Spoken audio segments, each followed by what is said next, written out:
Ok.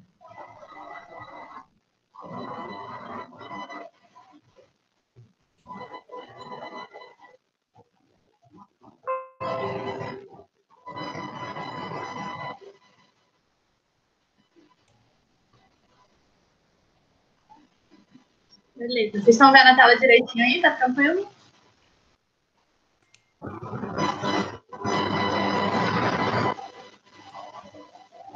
Tá aparecendo para você, Marcelo? Para mim tá de boa. Tá. Herculano, tá vendo aí tranquilo? Tá de boa também. Tá, a Sueli já respondeu, beleza. Então, gente, hoje, na verdade, eu e Marcelo, a gente resolveu fazer um bate-papo entre as ciências da natureza e as ciências humanas, né? Então, a gente sabe que tem muita relação aí entre essas duas áreas da natureza, entre essas duas ciências. E a gente vai fazer um bate-papo juntos e vamos ver também algumas questõezinhas que caíram no Enseja, para a gente dar uma treinada aí e ver como é que cai. Quer começar, Marcelo? Não, pode falar você. Bom, na verdade eu quero ouvir mais a Sueli e o Herculano que estão aí com a gente. O que vocês acham que a gente precisa para ter saúde? O que vocês acham que é saúde e o que a gente precisa para ter saúde? Podem abrir o microfone. Primeiramente, uma boa alimentação, né? Cuidado, né? Com a vestimenta e tal. Excelente. Sem poluição, menos poluição. Excelente. Então, vocês citaram aí alimentação, ter uma vestimenta adequada, né? Sapatos, ficar descalço, né? A gente vai até ver uma doença que está relacionada com isso. Ele falou do ar, né? Ter um ar limpo, é super importante. E você, Marcelo, o que você acha aí que é importante para a gente ter saúde? Além disso. Eu acho que é higiene, acho que as coisas de higiene. Não sei. Agora, no momento da pandemia, então, né? Vocês estão higienizando na casa de vocês, ou vocês compram e saem usando, com a cara e com a coragem? Como é que tá aí? Pois é, né? Eu que roubo muita unha, eu tenho que me controlar toda hora para não botar a mão na boca. Então, olha só, gente. Então, tem aí alguns fatores. Ao contrário dos cariocas que jogaram as máscaras tudo lá na praia, né? Pô, brincadeira. Tá vendo, né, seu plano? Bota vergonha nisso. Então, tem algumas coisas aí que vocês citaram. O seu fulano falou aqui da alimentação. Ó, tem uma imagem aqui, né? A gente tem que ter vários tipos de alimentação. Tem que estar incluídos carboidratos, a gente tem arroz, tem macarrão, pão. Tem que estar incluído legume, verdura, fruta, proteínas, até lipídios. Lipídios são gorduras, né? Até as gorduras são muito importantes para o nosso corpo. Então, a gente tem que ter essa variedade de alimentação. Temos que ter também remédios, né? Os remédios também são importantes. Eu, por exemplo, agora acabei de tomar um remédio de dor de cabeça, que a dor de cabeça estava começando a vir. Seria interessante que todos tivessem acesso a uma saúde pública de boa qualidade, que a gente sabe que é muito difícil. Assim como a educação também, uma educação pública para todos de boa qualidade, também faz parte da saúde, né? Que todos tivessem um trabalho e que fosse assinada a carteira de trabalho de todo mundo. A gente sabe que a realidade é bem diferente, né, dessa. Inclui também o lazer, o ar puro aí, como a Sueli falou, menos poluição. Tratamento de esgoto, tratamento de água, coleta de lixo. Então, tudo isso aí vai fazer parte da saúde. Saúde não é só a gente estar indo no médico para fazer um check-up, que também é importante, claro. Aí, Marcelo. Então, gente, a gente vai falar sobre, então, a questão do acesso à saúde, né, em relação à distribuição de renda no Brasil. O Brasil está entre uns dos países do mundo com grande desigualdade social. A gente tem essa distribuição de renda de uma forma muito característica no Brasil. A gente tem uma pequena parcela da população brasileira detém uma renda muito grande e a maior parte da população brasileira acaba ficando com essa outra pequena parte. Então, isso acaba afetando muito essa questão de saúde. É muito comum a gente falar assim, a gente escutar algumas pessoas falarem assim, eu sou pobre, mas eu sou limpinho, né? Mas a gente não tem ideia às vezes, quanto é sacrificante você tentar fazer desse jeito, né? Ser vamos colocar assim, o limpinho. Porque vamos fazer uma comparação à nossa realidade atual. Se fala muito em lavar as mãos toda hora, passar álcool em gel, questão de se desinfetar, mas todo mundo tem acesso a esse tipo de material? Às vezes a gente tem famílias que sobrevivem com uma barra de sabonete no mês, e quando acaba. Fica lavando com água. A gente tem famílias que não conseguem ter acesso a alguns produtos de limpeza. Então, isso tudo acaba refletindo na questão da saúde do brasileiro. Não só do brasileiro, como do restante do país, dos países. Mas falando do Brasil, isso acaba afetando diretamente na saúde. E a gente vai ver que outros parâmetros, outras características vão afetar juntamente isso. Tudo que está relacionado com aquilo que a pessoa precisa adquirir, ela precisa ter, ela precisa comprar, e que está relacionado à questão de prevenção ou de combate a alguma questão de saúde, isso acaba sendo prejudicial. A Sueli acabou de colocar ali, muitos não têm água em casa. O saneamento básico é algo muito característico no Brasil. Eu não sei se eu estou me adiantando, mas se eu estou, eu já vou me adiantar. A gente tem no Brasil uma característica muito complicada daqueles que são, a gente fala que é os marginalizados, né? É muito comum você falar assim, aquele ali é marginal. Mas hoje em dia, a palavra marginal é sinônimo de uma pessoa que vamos colocar assim, no estereótipo de dado ao crime, algo assim. E, na verdade, a palavra marginal vem de estar à margem, né? Estar justamente naquela parte mais marginal da situação. É como se você tivesse com um prato de sopa, você vem comendo pelas beiradas, aquilo ali é a margem está mais fria, o centro é mais quente. É a mesma coisa. O centro é onde as pessoas têm mais acesso, aonde tudo, vamos dizer, funciona. Aqueles que são marginalizados, aqueles que estão à margem, não têm acesso a esgoto, não têm acesso à água tratada, alguns não têm acesso à água encanada, como a própria Sueli falou, de não ter água em casa. Isso é muito comum. A gente acha que isso é coisa de que não, em pleno 2020, quem não vai ter água em casa? Isso é muito comum. Muito comum você ter pessoas que não têm água em casa. Isso, pelo fato de ser comum, não quer dizer que é normal. Ter acesso à água, isso é direito garantido. Isso não tem como acontecer. Porém, igual eu falei, tudo que depende das pessoas terem, possuírem, adquirir, seja com dinheiro ou com serviços, isso acaba refletindo diretamente na saúde, por conta justamente disso. Porque a gente vai ver que, com base nessas questões, as pessoas não têm como adquirir. Você pensa assim, mas um sabonete custa R$1, custa R$2, enfim, tem várias situações, mas para alguém que recebe, às vezes, um salário mínimo, como que eu vou tirar todo mês 5, 6, 7 reais para comprar sabonete? Como que eu vou tirar por mês 20 reais para comprar material de limpeza? Você imagina, 20 reais para você comprar material de limpeza, hoje é 1 quilo de carne. Então, as pessoas começam a medir quais são literalmente as prioridades.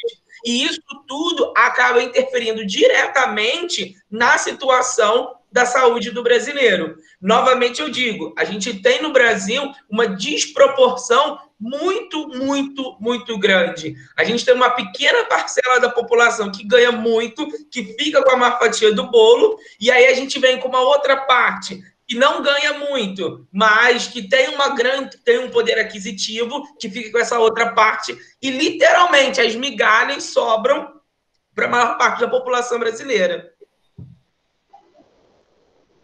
Alguém quer falar alguma coisa? Sueli, fulano? É exatamente isso, né, gente? Como a gente viu aqui no nosso primeiro slide, que a saúde ela é voltada aí não só para ir aos médicos, não só para o medicamento, mas também para você adquirir alimentação, para você ter acesso aí a uma boa escola. Então, isso tudo realmente está diretamente envolvido, como o Marcelo muito bem falou, na distribuição de renda do Brasil, né? Quer ver? Tamires, tem como eu te cortar, mas se tu puder voltar lá no primeiro slide. Posso? Gente, olha, é tudo um conjunto, porque pensa comigo. A gente fala aí sobre tratamento de esgoto e de água. Se eu não tenho acesso a tratamento de água, se eu não tenho acesso a tratamento de esgoto, eu vou ter um problema que eu vou ter um valão na minha comunidade. Ou eu vou ter que sair da minha casa para buscar água. Ou que essa água vem infectada. Se essa água não é tratada, eu não consigo cozinhar ou limpar os meus alimentos de uma forma adequada. Se eu como um alimento infectado, eu não tenho como ficar trabalhando de uma forma muito coerente, porque eu vou ficar doente. Se eu não tenho como ficar trabalhando de uma forma muito boa, eu vou ter que ficar indo sempre ao médico. Se eu vou sempre ao médico, eu tenho que comprar remédio. E isso tudo é uma cadeia. Porque se você, dentro da sua casa, você tem filhos, os seus filhos ficam doentes junto com você. E aí, se você não tem acesso a questões de lazer para você poder também distrair o corpo, que lazer a gente acha que é algo que seja supérfluo, que seja coisa de gente que não tem nada para fazer, mas o corpo necessita das horas de lazer, isso é biologicamente comprovado. A gente vai vendo que tudo se encaixa. Essa imagem justamente aí que a Tamires colocou, ela literalmente é uma rede. Se você tem um problema nenhum, é uma corrente, né? Se um elo dessa corrente dá um problema, a corrente se quebra e a gente literalmente começa a ter os problemas de saúde. A questão do lazer, eu acho que a gente vê muito agora durante a pandemia, né? Não só o corpo se descansar, mas a mente. Então, o que a gente faz no lazer da pandemia em casa? A gente acaba vendo um filme, acaba vendo uma série, acaba assistindo uma live de música, dessas que tem passado na televisão, até aberta, né? Então, Free Fire, né? Oi, Zé Fulano? O Free Fire, né? O Free Fire! Que as crianças e adolescentes adoram, né? Alguns adultos também adoram jogar videogame, né? Exatamente. Então, de fato, é realmente super importante. Eu começo, Marcela? Você pode falar? Pode começar. Tá. Então, assim, com relação a gente tem alguns indicadores de saúde, né? Que são importantes para a gente ver como é que está a saúde em determinado país. Indicadores que são envolvidos: o número de residências com água tratada, número de residências com tratamento de esgoto, número de residências que têm coleta de lixo, a taxa de mortalidade infantil e a esperança de vida ao nascer. Esse gráfico mostra para a gente, então já adiantando um pouquinho sobre a prova do que seja, a interpretação de gráficos ela é muito importante de ser feita, tá? Então a gente tem que prestar muita atenção nisso. Então, qual é o título do gráfico? Domicílios atendidos por redes de esgoto nas grandes regiões do Brasil. A gente vê aqui, nesse nosso eixo da base, vou tirar aqui para aparecer direitinho, a gente vê ali o Brasil, a gente vê as regiões do Brasil, Norte, Nordeste, Sudeste, Sul e Centro-Oeste. Aqui, desse lado, que é o que a gente chama de eixo Y, a gente vê a porcentagem. E em cima de cada barrinha, então esse aqui a gente fala que é um gráfico de barras, tá? Em cima de cada barrinha a gente tem a porcentagem total de cada região, né? Então, no Brasil, a gente tem uma média, do Brasil todo, 50% da população é atendida por rede de esgoto. E isso vai variar de acordo com essas diferentes regiões do país que a gente pode ver, que eu acho que o Marcelo vai saber falar melhor sobre isso do que eu, né? Por que uma região tem mais atendimento e outra menos? Ó, são questões muito características.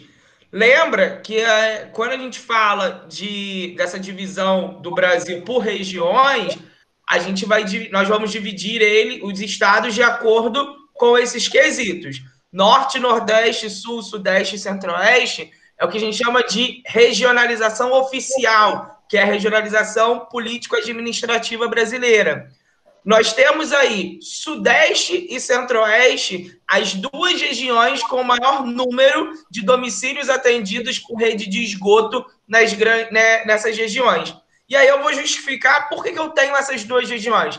Primeiro, o Sudeste ele tem 4 estados: São Paulo, Rio de Janeiro, Espírito Santo e Minas Gerais. Desses 4 estados, vamos dar valor a... Não vamos dar valor, né? Mas vamos dar destaque a 2. São Paulo, ela é uma cidade ele é um estado tão importante que abriga a maior cidade do Brasil em questão de número de pessoas, indústrias e por aí vai. O Rio de Janeiro é um estado de grande importância, já foi capital do Brasil, tem grande representatividade econômica na região sudeste e no Brasil. E o Centro-Oeste tem 3 estados: Goiás, Mato Grosso do Sul e o Distrito Federal. É no Centro-Oeste que está a capital brasileira. Eu não posso deixar essa região desamparada. Ela tem que ter uma situação de grande importância. Logo depois eu venho o Sul, 3 estados: Santa Catarina, Paraná e Rio Grande do Sul. Os 3 estados de grande, vamos colocar assim, que se dão como grande importância no Brasil, de até já terem projetos de emancipação. Ou seja, de tentar se separar do Brasil, de não se reconhecer pertencentes. E no final, a gente sobra aí com o Nordeste, que tem 9 estados, e o Norte, que tem, se eu não me engano, 6 estados, se não falha agora a conta.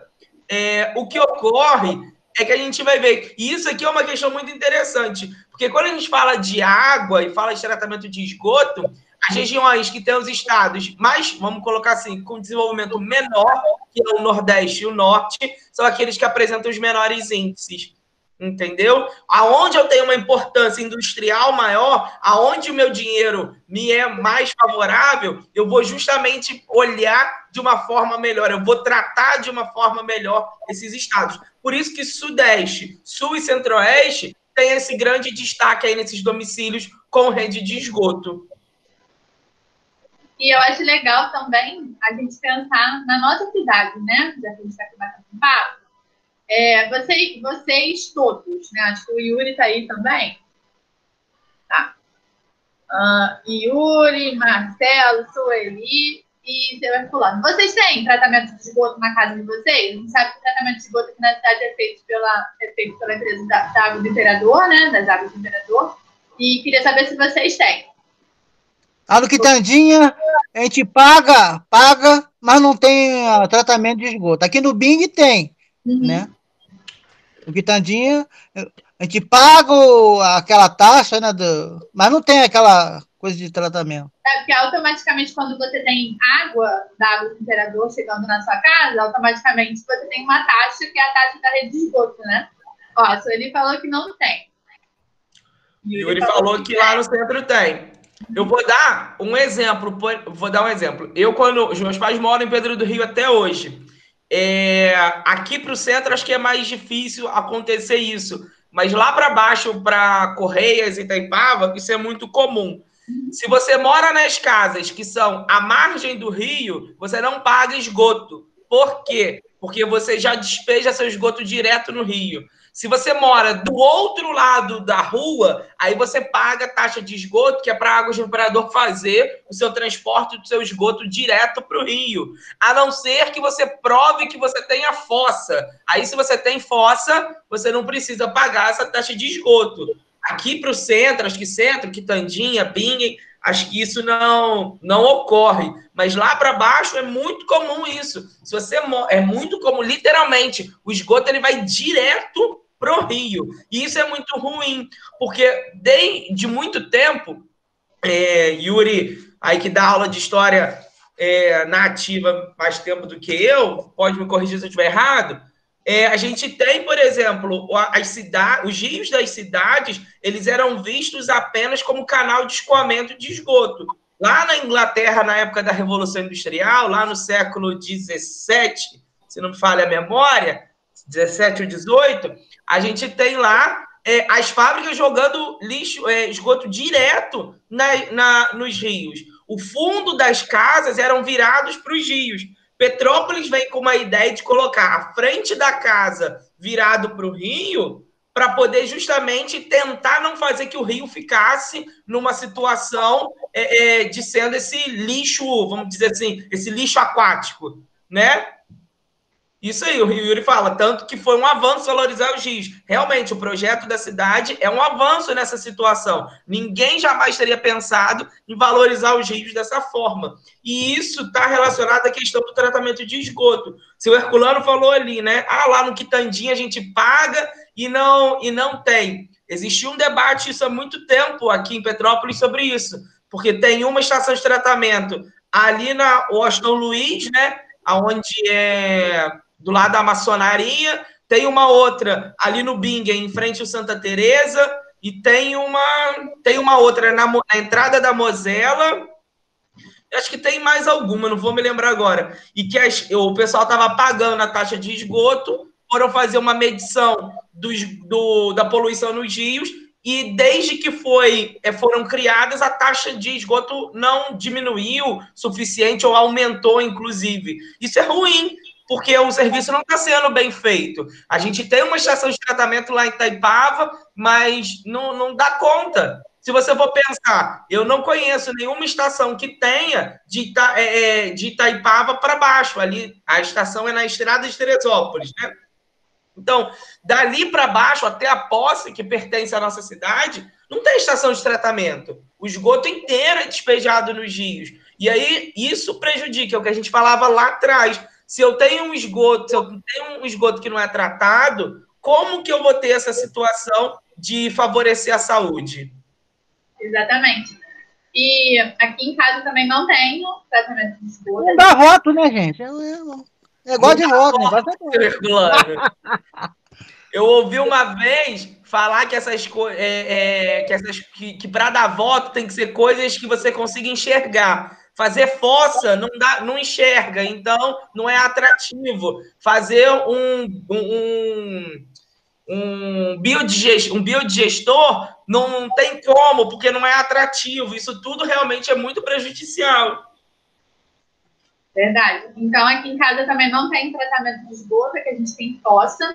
E se eu não me engano, não sei se você sabe sobre esse dado certo, mas se eu não me engano, também uma média de 50% da nossa população aqui da cidade não tem tratamento de esgoto. Bem provável. E é uma cidade, assim, desenvolvida, a gente pode dizer, né? Então, Petrópolis é a maior cidade do interior do estado. Aqui, gente, a gente trouxe um mapinha que mostra a cobertura de água, do atendimento de água no Brasil também por estado, né? Então, aí a gente tem de acordo com a coloração. A gente vai ter aqui em cinza, onde a gente tem o Pará e o Amapá, né? Menos de 40% da população é atendida pela água, então a gente tem a menor porcentagem, tá? Então, interpretação de gráfico, interpretação de mapa são coisas importantes para a prova do ensejo, assim como interpretação de texto, né? A prova do ensejo é bem interpretativa, então é legal a gente prestar atenção nisso. Quando a gente chega aqui no rosinha, ó, se vocês olharem a legenda ali embaixo, eu não vou passar a seta porque acaba cobrindo quando eu passo. No rosinha, nesses estados aqui, Amazonas, Acre, Roraima, Maranhão e Ceará, a gente tem cobertura de água de 40% a 60%. Aí no amarelinho, a gente tem Roraima, Mato Grosso, Bahia, Minas Gerais, Espírito Santo e esses outros estados aqui. Mas no Nordeste, a gente tem 60% a 80% de cobertura de água. E isso vai aumentando, mais uma vez, quando a gente chega no Centro-Oeste e no Sudeste, assim como a gente viu, como o Marcelo muito bem explicou aí, da questão do tratamento de esgoto, né? Tem umas situações que a gente consegue observar. Primeiro, gente, para esse gráfico, além de saber um pouco, de tentar interpretar, você tem que lembrar um pouquinho de matemática. Por quê? Ali, se você não souber que aquele sinalzinho ali quer dizer menor e o lá de baixo quer dizer maior, você pode inverter a interpretação. E aí, por exemplo, aqui, a maior bacia hidrográfica, o maior rio, um dos maiores rios, né, que a gente tem no mundo, que é o Rio Amazonas, ele está no próprio estado que chama Amazonas. E mesmo assim, não é o estado ali que tem a maior cobertura de água do Brasil. A gente tem lá, ó, no Tocantins e em Goiás, ali no Distrito Federal, a gente tem ele ainda intermediário, e é onde a gente tem uma bacia chamada Bacia do Tocantins-Araguaia, que é onde é a maior bacia hidrográfica totalmente brasileira. Lá no Sergipe, que é ali do lado, debaixo de Alagoas, ele é mais azulzinho, ele é o azul nesse enrolado de amarelo aí. Por quê? Entre Sergipe e Alagoas é a divisa do Rio São Francisco, quando o São Francisco deságua no mar. Então, isso também influencia diretamente nessas questões da disposição da água nos estados. Não quer dizer que não tenha relação econômica, pelo contrário. A gente esse mapa não tem data, mas provavelmente é um mapa... É bem recente. É bem recente, não é? Eu acho que é dessa faixa aí. Deve ser de 2010 para cá, porque deve ter sido do último censo que ele foi feito. Então, você imagina, em 2010 a gente ainda estava construindo a transposição do Rio São Francisco. Essa situação que tem não era para levar água para o sertão, para aquelas pessoas sertanejas. Era para levar água para o grande agricultor que queria lá a sua plantação irrigada. Então, a gente tem uma questão econômica muito marcante na questão da água por estado no Brasil. Gente, está tudo bem aí, Sueli? Vocês querem falar alguma coisa? Tá tudo tranquilo? Interrompe, gente, qualquer coisa, hein? Tá um ok aí pra gente. Sueli e seu Herculano. Ok, tudo bem. Beleza. Beleza, Sueli também falou que tá tudo bem. E aí, a gente tem um outro gráfico aqui, também é um gráfico de barras, se vocês repararem, né? As barras estão em laranja. E mostra, antes de eu falar sobre o gráfico, vale a gente ler a legendinha ali em cima. Segundo a Organização Mundial da Saúde, que é a OMS, que a gente está escutando falar direto aí desde o início da pandemia, né? Acho que muitas pessoas nunca tinham ouvido falar sobre a OMS, mas agora a gente escuta todo dia na televisão. Bom, para cada 1.000 habitantes, os países, os municípios, os estados de todo mundo teriam que ter 3 leitos disponíveis para cada 1.000 habitantes, tá? Esse é o ideal. Se a gente pensar no Japão, eu dei uma olhada, o Japão vai ter aí quase, se eu não me engano, 13 leitos para cada 1.000 habitantes. Então, está num número bem acima. Aí, esse gráfico, ele mostra o número de leitos para cada 1.000 habitantes no Brasil. Então, o que a gente repara? Em 2009, esse número era aí 1,87. Já é um número abaixo de 3, né? Aqui a gente tem o número de leitos e lá embaixo das barras a gente tem os anos. E aqui em cima de cada barrinha a gente tem o número de leitos por ano, né? Então, em 2009, 1,87. Em 2010, caiu, foi para 1,86. E foi caindo cada vez mais até chegar aqui no ano de 2017, que é o ano mais recente da pesquisa, que mostra 1,72 leitos para cada 1.000 habitantes. Então, a gente repara que no Brasil, esse número de leitos está bem baixo, né, com relação ao que a OMS recomenda, tá? E agora, com a Covid-19, com essa nova pandemia, talvez o número de leitos tenha aumentado, porque os governos foram obrigados a criar mais leitos, né? Mas, ao mesmo tempo, esses leitos eles estão sendo muito ocupados também pelas pessoas que estão tendo sintomas mais graves. Eu vou dar um exemplo para vocês. Eu fui fazer uma conta aqui. Petrópolis, acho que no último censo, tinha mais ou menos 298 mil pessoas morando, habitantes. Vamos fazer uma conta redonda, 300 mil. Se a cada 1.000 habitantes eu tinha que ter 3 leitos, então em Petrópolis nós deveríamos ter mais ou menos 900 leitos de hospital disponíveis. Eu não sou expert em gestão hospitalar, mas eu acredito que 900 leitos disponíveis nós não temos, né? Não só a cidade, não estou falando relacionado à questão política, mas sim numa questão geral. Dei o exemplo da cidade porque era uma quantidade de habitantes que eu sabia que tinha. Mas se você for comparar, às vezes, cidades do Rio de Janeiro, também não vai ter. O próprio gráfico já mostra que não tem. Então, assim, essa negligência em relação à questão de saúde acaba afetando diretamente. Porque, torno a dizer, lá atrás, se a gente não vê que a gente tem todo acesso a saneamento básico, a questão de alimentação saudável, você vai precisar ocupar um desses 3 leitos. E se não são 3 leitos ocupados, se só são 1,5, 1,72, Então, eu vou ter uma pessoa ocupando o leito e 2 pessoas esperando a vaga. Exatamente.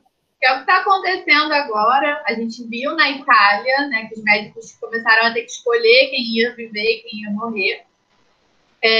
Atualmente a gente já ultrapassou aí 1.000 mortos e os brasileiros meio que se acostumaram com os números. Não vamos generalizar todo mundo, mas a gente sabe que muitos brasileiros se acostumaram com os números. Bom, e aí a gente tem um outro indicador, que é a mortalidade infantil. E aí, essa tabela, né, então, a interpretação de gráfico, de tabela, de mapa, tudo isso é importante. Essa tabela, eu peguei ela da apostila de Ciências da Natureza do INSEJA. A apostila está um pouquinho desatualizada, mas algumas coisas ainda são válidas. Então, essa tabelinha aqui, ela mostra as regiões do país, Norte, Nordeste, Sudeste, Sul e Centro-Oeste. Na nossa segunda coluna, a gente tem a taxa de analfabetismo em porcentagem, tá? Então, seria 12,3% no Norte, 26,3% no Nordeste e assim por diante. E o número de crianças mortas para cada 1.000 vivos, que é o que a gente tem dado como mortalidade infantil. A mortalidade infantil a gente não vê em porcentagem, né? Depois o Marcelo pode explicar melhor. Mas é o número de mortes a cada 1.000 crianças vivas. E aqui a gente tem a esperança de vida ao nascer, tanto para homens quanto para mulheres separados, e o total, tá? E aí minha pergunta para vocês, antes do Marcelo explicar, aí ele pode explicar a resposta também, é o seguinte: vocês acham que existe relação entre a mortalidade infantil e a taxa de escolaridade da mãe?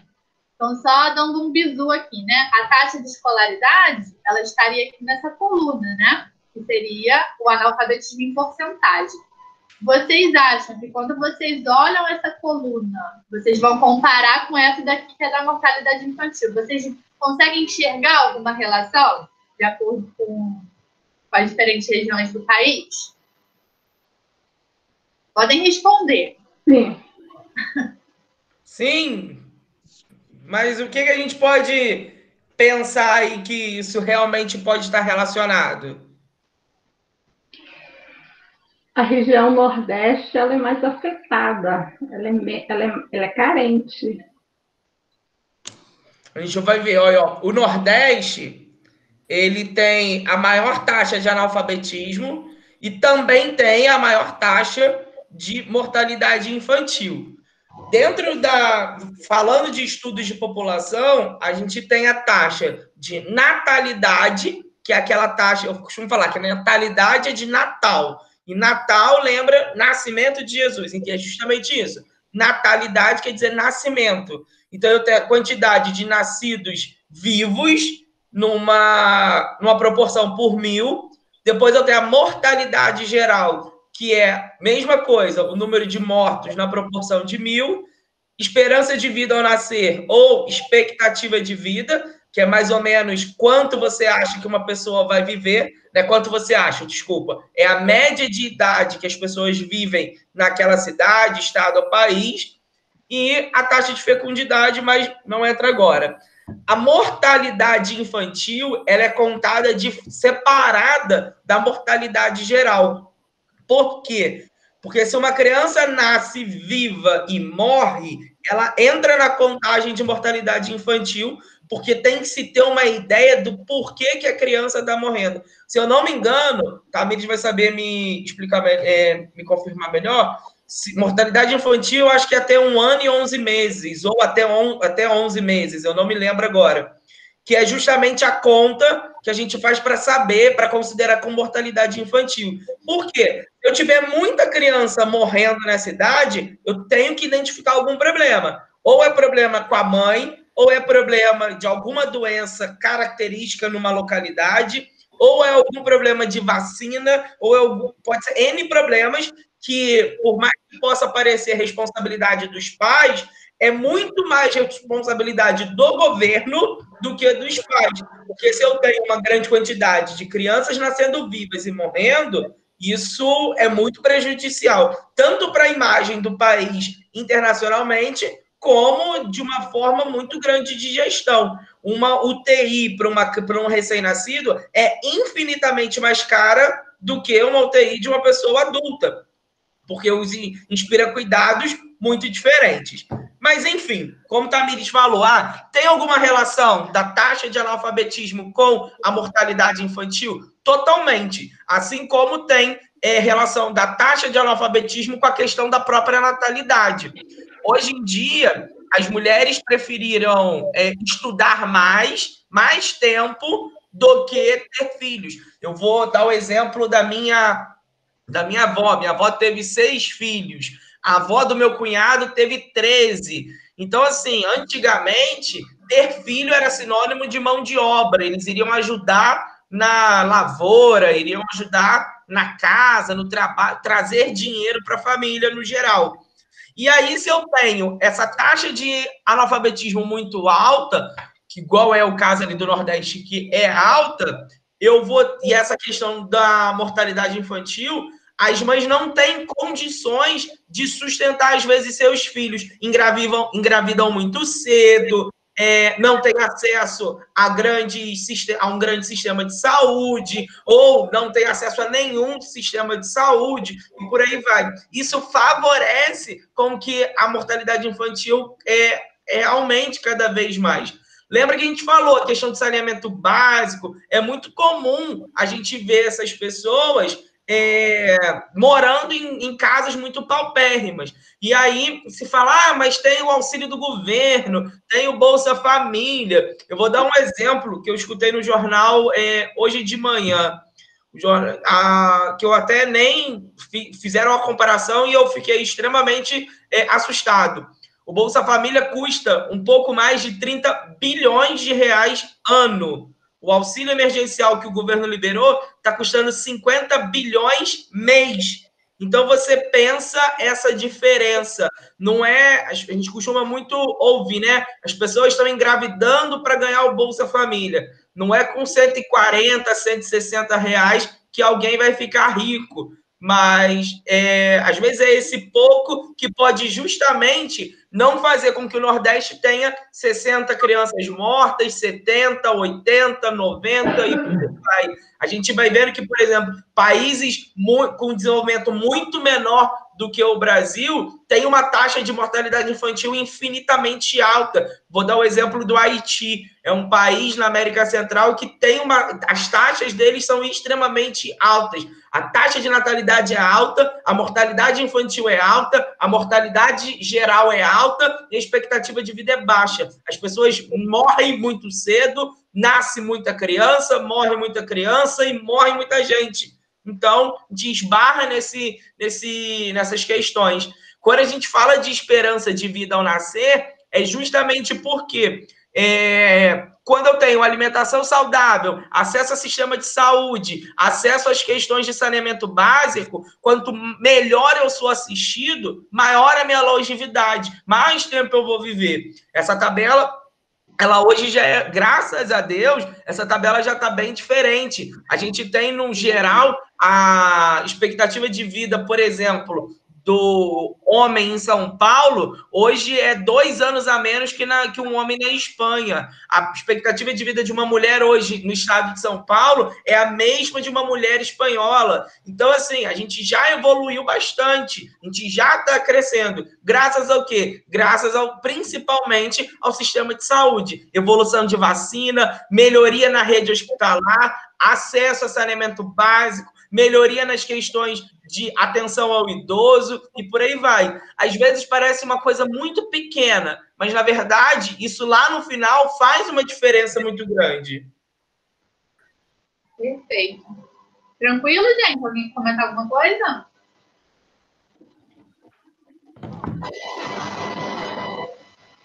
Bom, as principais causas da mortalidade infantil até 1 ano de vida. A gente vai ter aí, como principais causas, a pneumonia, a desnutrição, complicações do parto e pós-parto e diarreia. O que vocês acham que está associado a cada causa dessa? Por que uma criança pode morrer de pneumonia? Por que uma criança pode morrer desnutrida? Por que uma criança pode morrer por conta de complicações do parto e pós-parto? E por que uma criança pode morrer de diarreia? O que estaria associado em cada causa?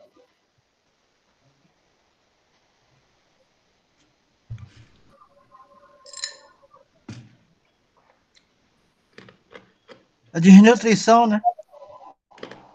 A desnutrição estaria associada a quê?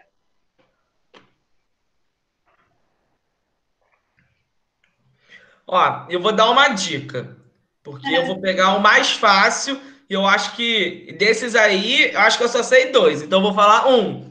Diarreia. Geralmente, diarreia a gente pode associar com água contaminada, né?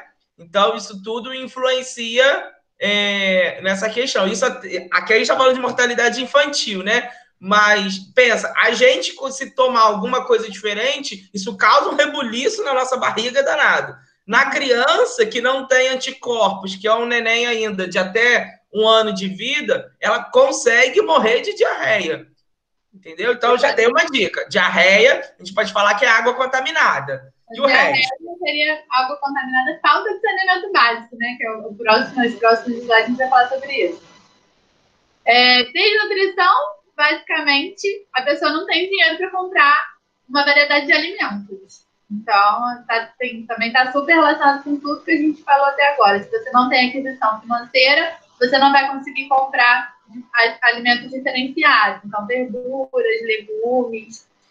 Geralmente, o que as pessoas comem, Marcela? As pessoas que não têm dinheiro nenhum mesmo. Arroz e feijão. Né? Arroz, E o feijão está super caro, né? Se eu não me engano, o feijão está quase R$8 o quilo, né? Pois é, essas pessoas se alimentam dos alimentos da cesta básica, né? E aí, assim, cesta básica não entra muita, não vou dizer muita coisa, né? Não entra verdura, fruta, não tem proteína.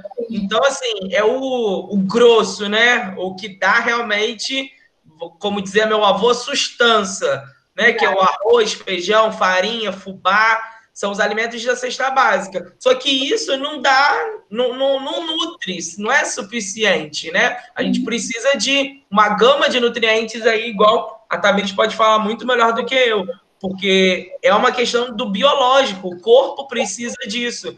E aí vários problemas podem causar. Se você não ingere a quantidade suficiente de ferro, você pode ter um problema de anemia. E aí, por exemplo, a anemia causa sonolência. Eu não sabia disso, mas as pessoas anêmicas querem dormir a vida inteira.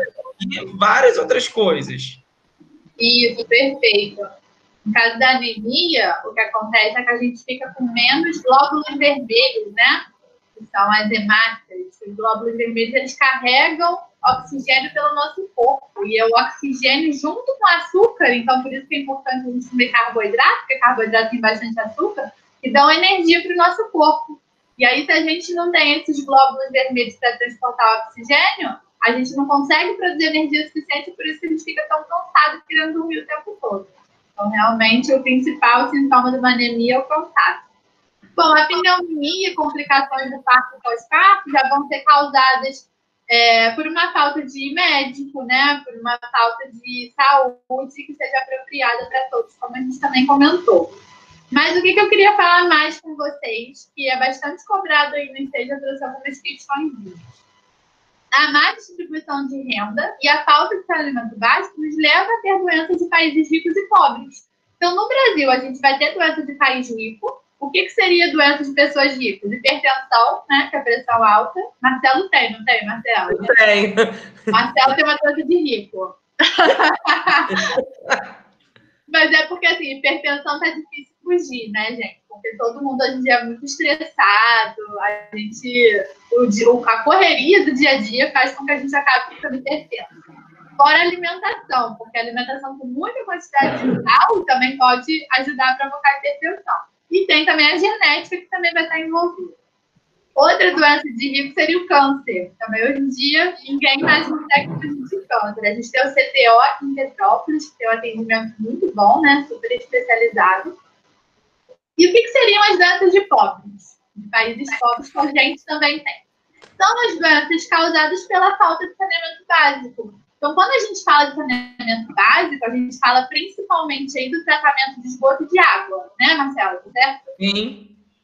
Então, falta de tratamento de esgoto, falta de tratamento de água vão causar o que a gente chama de verminose, né? Então, a gente tem leishmaniose, temos esquistossomose, depois eu vou mostrar uma questão para vocês, a gente vai lembrar das principais. E tem a doença do Jeca-Tatu. Vocês conhecem o Jeca-Tatu? Sim ou não? Já ouviram falar do Jeca-Tatu? Eu já. Sueli, seu Herculano? Já. Então, o Jeca-Tatu, ele foi um personagem criado pelo Monteiro Lobato. E a gente vê aqui nessa imagem que ele tá sempre caído, sempre cansado, tá sempre com o narizinho vermelho, sempre descalço, né? Isso tem muita relação com a doença que ele tem, que a gente vai falar. E eu trouxe uma chargezinha aqui, que é a conversa entre o Monteiro Lobato e o Jeca-Tatu. Jeca, por que não trabalhas? O Monteiro Lobato pergunta a ele. Aí ele responde assim: não é preguiça, seu Lobato, é uma dor na cacunda, palpitação, uma canseira que não acaba. Aí o Monteiro Lobato fala assim para ele: sim, eu sei, Jeca-Tatu amigo. Sofres de amarelão ou opilação. Vocês já ouviram falar de amarelão?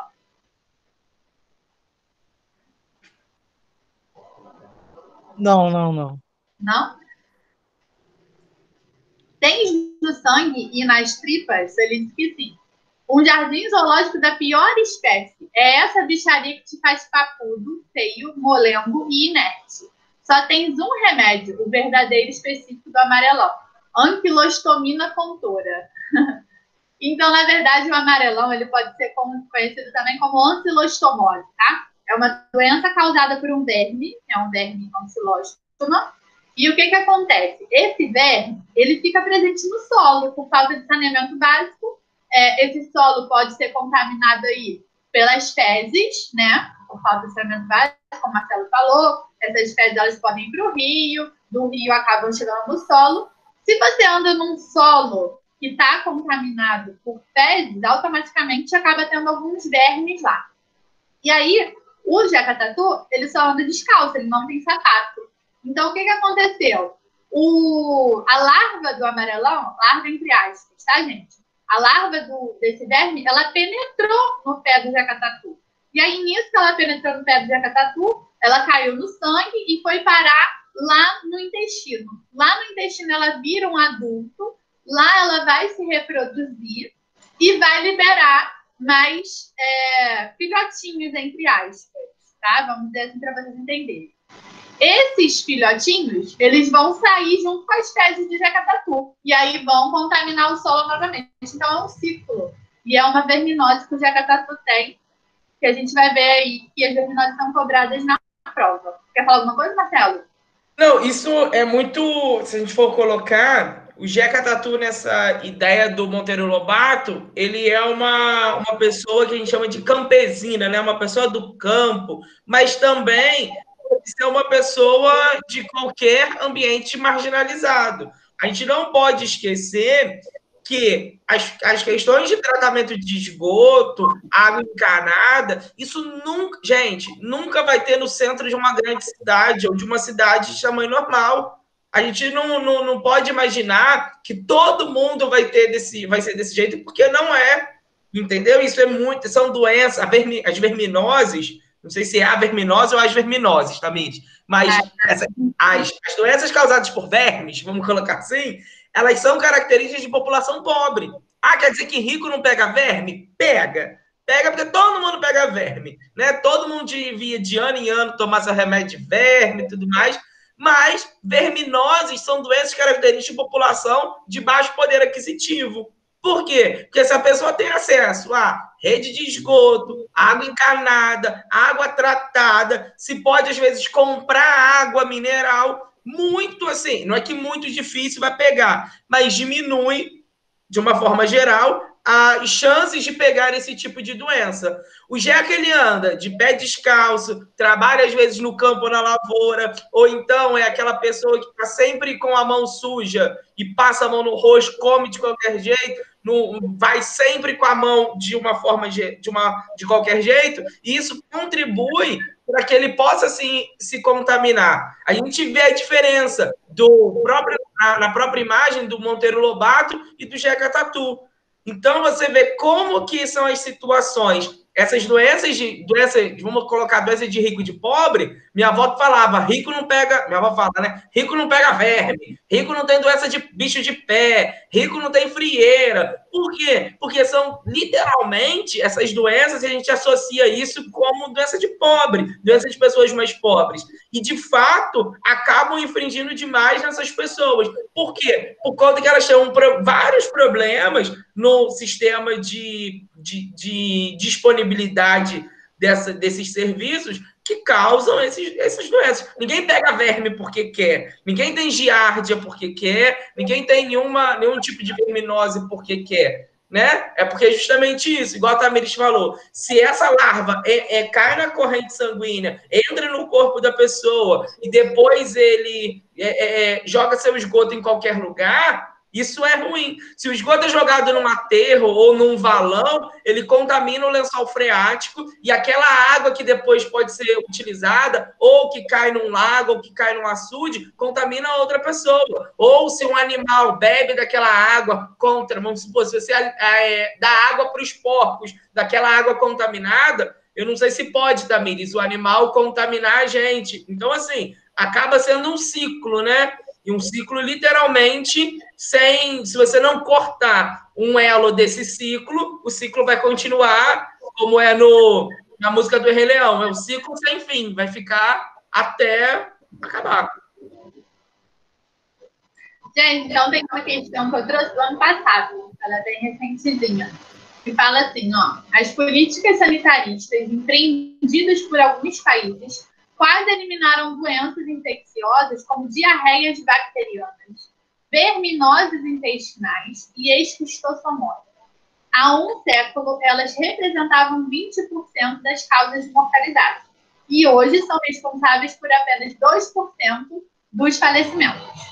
A ação sanitária que levou à redução dos falecimentos causados pelas doenças citadas no texto foi. Então, se a gente voltar no texto, a gente vê que as doenças citadas são o quê?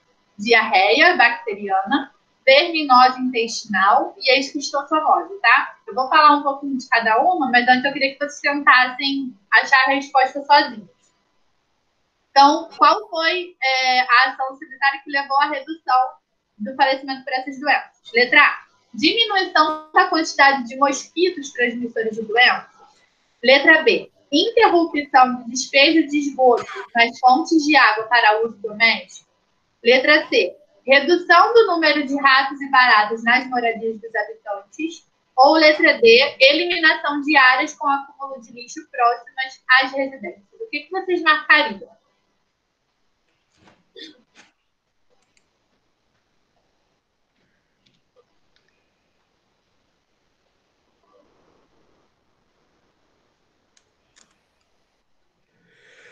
Estão pensando? A gente também pergunta se é a resposta imediata, né? Nossa, deixa nem vocês pensarem. Eu fiquei na dúvida de duas, mas eu já cheguei a uma só. A B. Letra B, seu plano? Bola?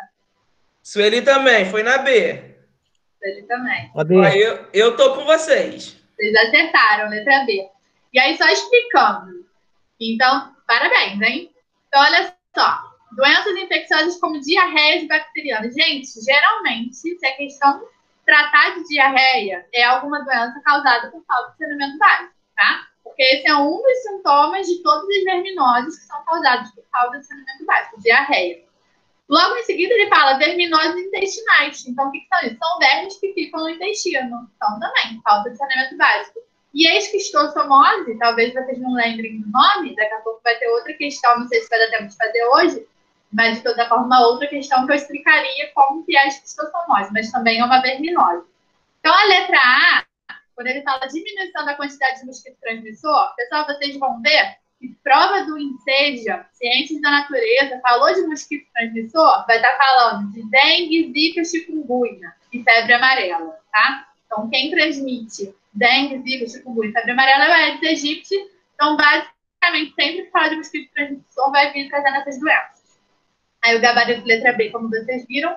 A letra C não faz muito sentido, né? Reduzir rato e barata, porque rato e barata são até transmissores de algumas doenças, mas não de vermes, tá? São doenças causadas por outros seres vivos, como bactérias, por exemplo. E a letra D, eliminação diária com acúmulo de lixo, aí também a gente reduziria o número de rato e barata, não o número de vermes. Então, por isso também não poderia ser. Então, parabéns.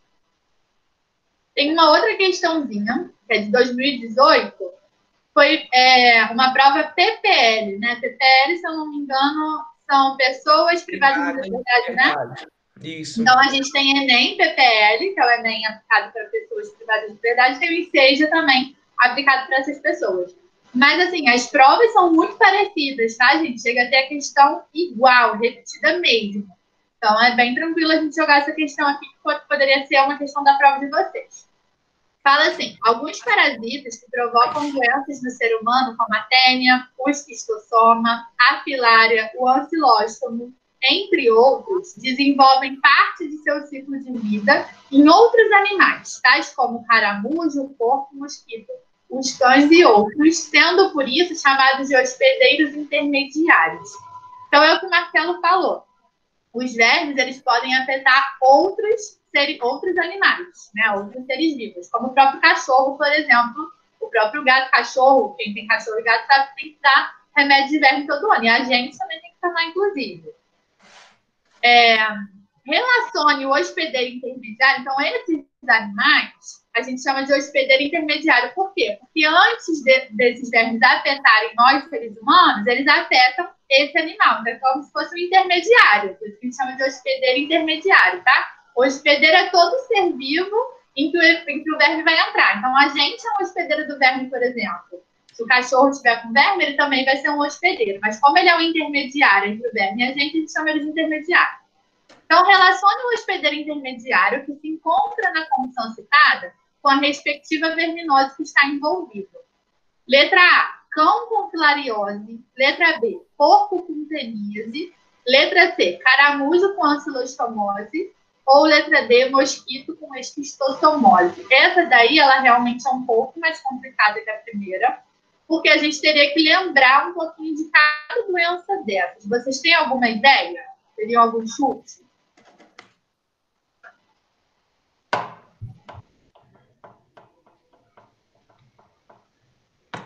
Tem algum chute, Marcelo? Eu tenho. Tem? Mas pode falar, seu Herculano. Fala aí, seu Herculano. Cadê? D de dado? Isso. Mosquito. Eu vou falar um pouquinho de cada um, depois vocês me respondem de novo. Então, olha só. A filariose, tá? Ela é transmitida por um mosquito. O que esse mosquito faz? Ele transmite a larva através da saliva, quando o mosquito pica a gente. Ele introduz a saliva no nosso sangue, né? E a larva cai no nosso sangue, e essa larva, ela cresce e geralmente ela fica nos nossos membros inferiores. Então, olha só como é que incha. Fica super inchado. Acumula nas nossas linfas, tá? Então, ele vai ficar a letra B. É como se fosse aquela doença elefantíase. Exato. Na verdade, são sinônimos. Filariose ou elefantíase. São sinônimos, isso mesmo. Então, a filariose ou elefantíase, como o Marcelo bem disse, é transmitida por um mosquito. Então, não é cão. Tá, gente? Tá errado. Letra B. Vamos deixar a B por último. Letra C. Caramujo com ancilostomose. Então, ancilostomose é a do amarelão, que a gente falou agora de jacatatu, tá? Então, é só lembrar. A ancilostomose é amarelão, então é quando a pessoa anda descalça. A pessoa anda descalça e a larva penetra. Então, não tem nada a ver com caramujo, tá bom? Esquistossomose. A esquistossomose é a que tem relação com caramujo. Na verdade, a esquistossomose a gente lembra de Lagoa da Coceira. Nas lagoas da coceira, a gente vai ter o caramujo, a larvinha do verme penetra no caramujo e depois penetra na nossa pele. Então, a letra D não seria mosquito, seria caramujo. E a letra B, que a Sueli acertou, parabéns, Sueli. Porco com teníase. A teníase, gente, ela é causada pela ingestão de carne mal passada. tanto de porco quanto de boi. Então, poderia ser ou porco ou boi que estaria correto, tá? O gabarito aí, letra B. Tranquilo? Beleza, senhor fulano? Beleza. A gente tem mais algumas questõezinhas, mas que já não envolvem tanta parte de verme. E como acho que o nosso tempo acabou, né, Marcelo? O que você acha? Deu 1 hora. E aí, o que a gente pode fazer, depois vocês mandam para mim no privado uma mensagenzinha que eu passo para vocês esses slides. E aí vocês podem treinar as outras questõezinhas também. Beleza? Gente, vocês ficaram com alguma dúvida? Querem falar alguma coisa? Sueli, seu Herculano? Não, tá tudo ok. Foi ótimo, é muito bom estar aí com vocês, aprendendo, mas muito obrigada, mais uma vez aí com o Marcelo, que eu já estive lá na Escola Popular, para tirar notas boas, aí só retornei agora para terminar o ensino fundamental. Gente, muito obrigada e boa noite. Obrigado, dona Sueli. Obrigada, Sueli. Boa noite e boa semana. Tudo bom. Você tá... Herculano, tudo certo? Tudo ok, muito obrigado. Tá bom, gente. Herculano.